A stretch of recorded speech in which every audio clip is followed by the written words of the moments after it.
Malawi Today. Vitumbiko Mumba, Mr. Vitumbiko Mumba, zaona bozo kwanu konko. Mr. Vitumbiko Mumba, analwa MCP. Anakala ndira. Now, 2019, Mr. Vitumbiko Mumba kunalibe. Ine nachita kuziona, ine zimezo zinali manifesto. Ngatana ziona there was a hidden agenda. Mandivetsa, zimene zikumveka kwa anthu, zikuti, ayindi succession plan. Awawa kufuna uyu, kaya kuti nzawo uja mwanake uja adzalowe, mwaona, chifukwa kwa munthu amene akudziwa za chipani, awa amayenera kusankha Godani Hala uja. Za chilungamo, amayenera kusankha Madam Godani Hala aja. Nzibambo uyu ndo pupuluma kuwopya kwa tempa yo yipitsitsa. Wo jejeduka. Uyu ndewo jejeduka nanchatu wa muna nde uyu. Nanchatu weni wa mamuna uyu. Padzana apa ananena kuti kodi inu mukuti isiti nakwanitse kupanga 1 million jobs. Koda achakwera mesa anabweretsa makabaza. Nde mukunena banji kuti isiti nakwanitse 1 million jobs.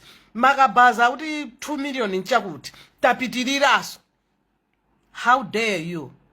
Iwe wemwe ukunena kuti we did not promise about 1 million jobs or 4 million jobs.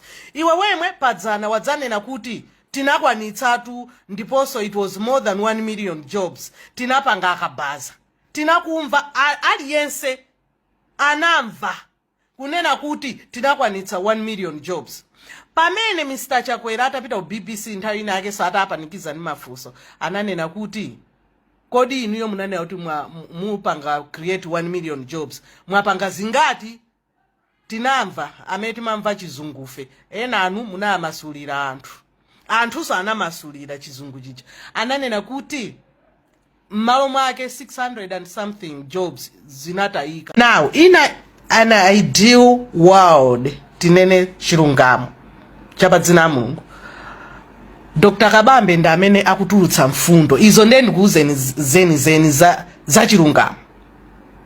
Dr. Kabambe ndamene akutulutsa mfundo zeni. Koma chifukwa choti timavotera chipani kuchuka kuti awa tinazorowera. Zimenezo anthu akuti munthu yura akutulutsa mfundo. Koma sangavoteredwa chifukwa chipani chawo ndi chaching'ono. Maona? That's our problem. Problem yathu ndi imene. Koma titati tinene mwa chilungamo kuti anthu akavotere. Kuti munthu amene akunena kuti okay, izi tidzatere izi nanga si wonse watayesa. Tinene chilungamo tayesa. Koma panopo amene akupangitsa kuti uyu adzikhala ndi moral. Nanga si chipani cha DPP nchachikulu. Amene akumpatsa mphamvu APM Chakwera ndi MCP. Amene akumpatsa moral yonse kumupanga yeyo ngati ngero ndi Chakwera. Izi zasapange blame munthu wina aliyense.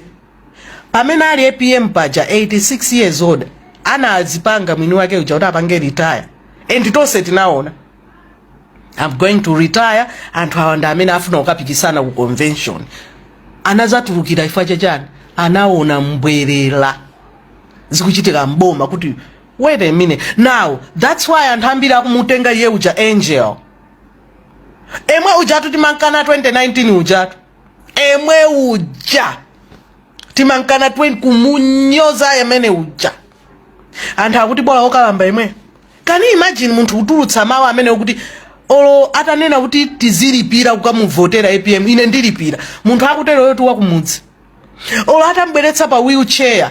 Saa kuganizira zoti kodi munthu yakambweretsa pa wheelchair kunena kuti saa kupanga kalikose ndi dziko ladzilamula ndani komabe akulolera.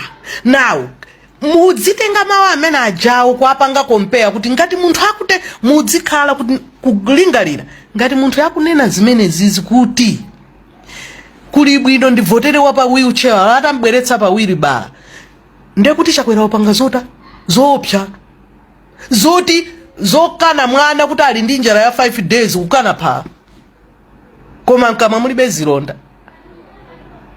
nkamwa mulibe zilonda nde tidzi yankhula chilungamo chimene chimatisowa ifeyo mchilungamo.